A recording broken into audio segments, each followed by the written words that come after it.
Fellow Nigerians,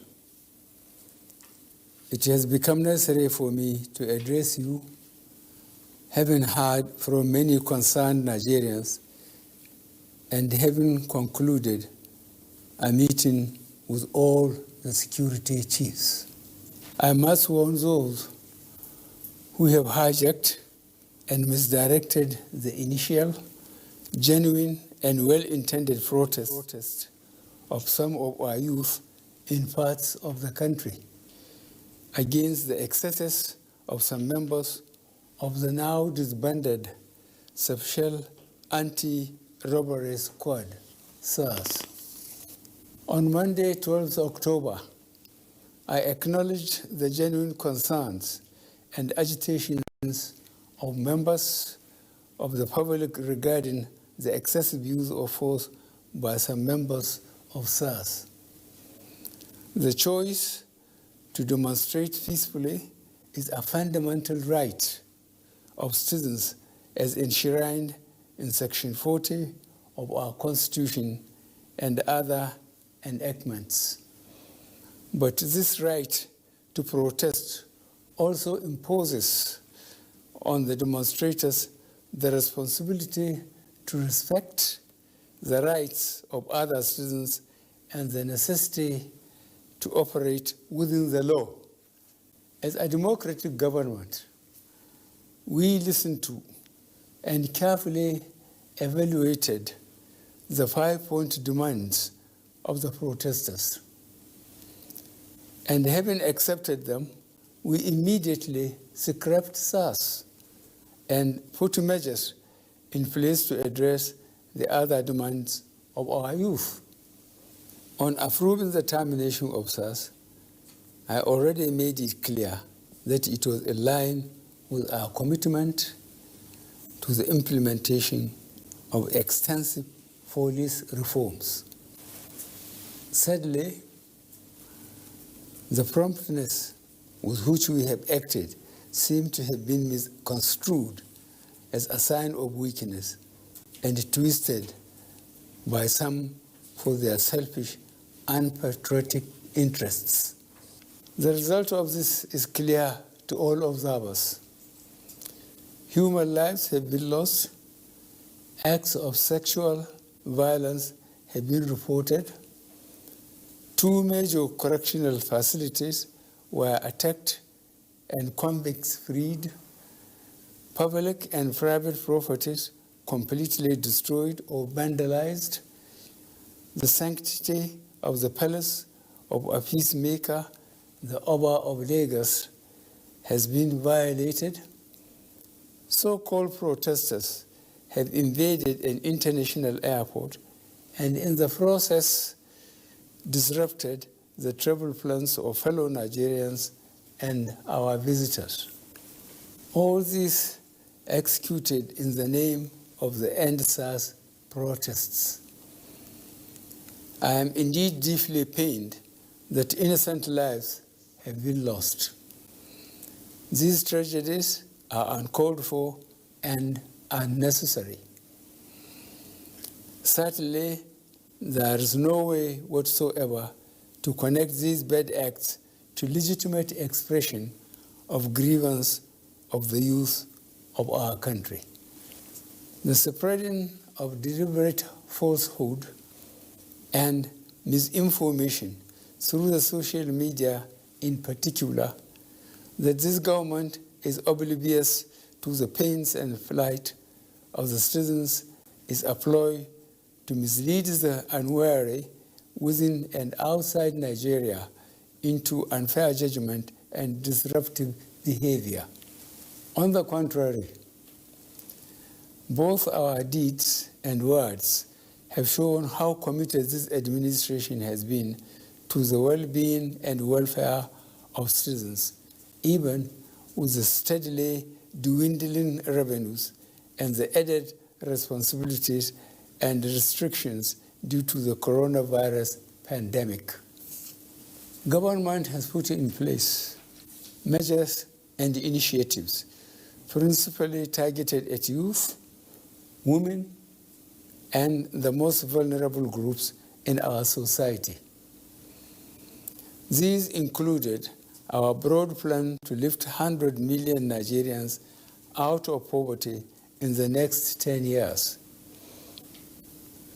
The creation of 75 billion Naira National Youth Investment Fund to provide opportunities for the youth and the micro, small, and medium enterprises survival fund, through which government is A, paying 3 months' salaries of the staff of the 100,000 micro, small, and medium enterprises.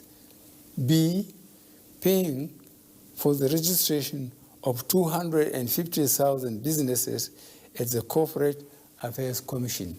C, giving a grant of 30,000 Naira to 100,000 artisans. And D, guaranteeing market for the products of traders. These are in addition to many other initiatives, such as A, farmer money, B, trader money, C, market money, D, N-Power, E, N-Tech, and F, N-Agro. No Nigerian government in the past has methodically and seriously approached poverty alleviation like we have done. With regards to the welfare of police personnel, the National Salaries, Income and Wages Commission has been directed to expedite action on the finalization of the new salary structure of the members of the police force.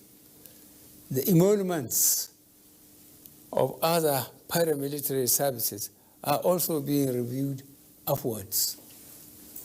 In order to underscore the importance of education in preparing youth for the future, this administration has come up with a new salary structure and other incentives for our teachers. Let me, at this point, reaffirm the federal government's commitment to preserving the unity of this country. We will continue to improve good governance and our democratic process, including through sustained engagement. We shall continue to ensure that liberty and freedom, as well as the fundamental rights of all citizens, are protected. But remember that government also has the obligation to protect lives and properties, as well as the right of citizens to go about their daily businesses freely and protected from acts of violence. To our neighbors in particular, and members of the international community, many of whom have expressed concern about the ongoing development in Nigeria, we thank you and urge you all to seek to know all the facts available before taking a position or rushing to judgment and making hasty pronouncements. In the circumstances, I would like to appeal to protesters to note and take advantage of the various well-thought-out initiatives of this administration designed to make their lives better and more meaningful, and resist the temptation of being used by some subversive elements to cause chaos with the aim of truncating our nascent democracy. For you to do otherwise will amount to undermining national security and the law and order situation. Under no circumstances will this be tolerated. I therefore call on our youth to discontinue the street protests and constructively engage government in finding solutions. Your voice has been heard loud and clear, and we are responding.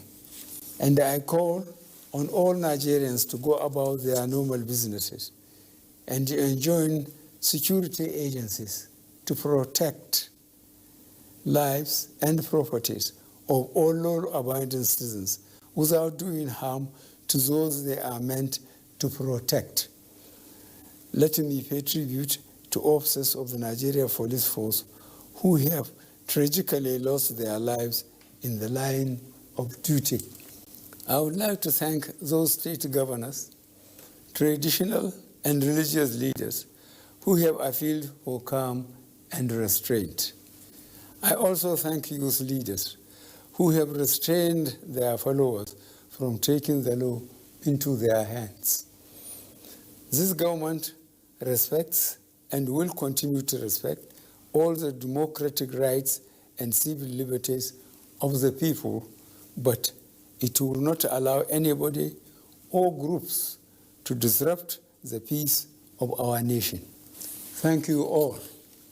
God bless the Federal Republic of Nigeria.